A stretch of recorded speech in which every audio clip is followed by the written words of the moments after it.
Churn and burn. I'm still amazed that this still exists today with the type of technology that's available. This should be able to spot this type of crooked investment and ripping people off very, very easily. And quite frankly, they can.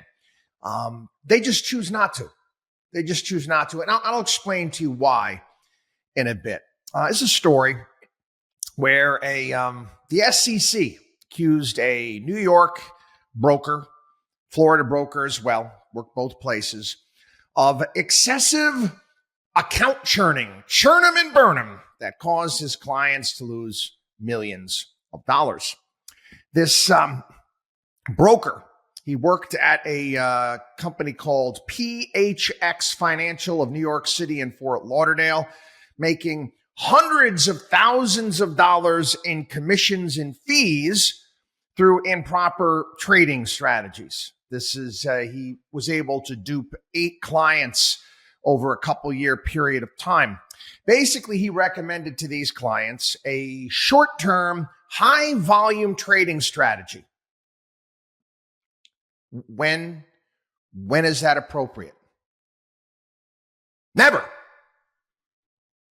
Never. It's never appropriate. It's almost as if a doctor prescribed for you a short-term health strategy of drinking, 3 handles of vodka a day. I mean, it never is okay, ever, especially for some of these smaller clients.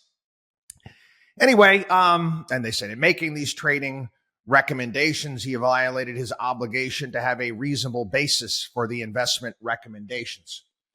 Again, they could have figured this out much earlier. The firm that he worked for most certainly knew what was going on. In one instance of explicit misrepresentation, the broker told the client he could recoup in and around 1 year the $70,000 a customer lost with a different broker. When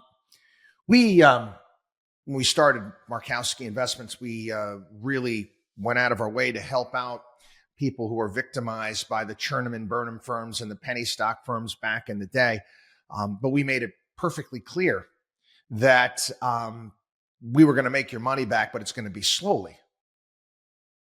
You lose money quickly, and then you're going to engage in the same exact type of behavior to make your money back. I'm sure the guy was a fast talker and all, but at some point in time, you have to wisen up. And it turns out these clients lost hundreds of thousands, millions of dollars more altogether. Again, this broker in particular, had a record of quite a few violations. He's been in the business for 16 years, yet he's got judgments, he's got liens, he's got customer disputes, all working for brokerage firms that were banned from the industry. The SEC is asking the court to restrain him from engaging or acting in practices that were set forth. Did they bar him from the industry? No. Again, he worked out of a firm out of Long Island and Fort Lauderdale.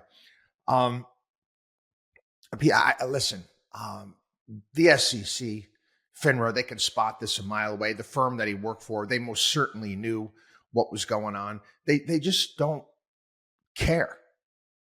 They just don't care. It's in many industries, but most certainly is in my business as well. There are plenty of people that, they've had that ethical bypass at birth. They don't care. They don't care. To them, it's like, if they make money for you, they make fun of you. It's just a bonus. But their job is to take your money out of your account and put it into their own. And again, I've said this a million times. Okay, I said this a million times. Get rich quick con artists, the world's second oldest profession. You at some point in time have to also assume some responsibility. You do.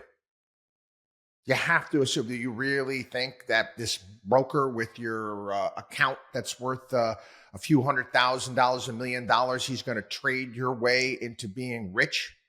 If it was so easy, why wouldn't he do it for himself? Why does he need you? Right?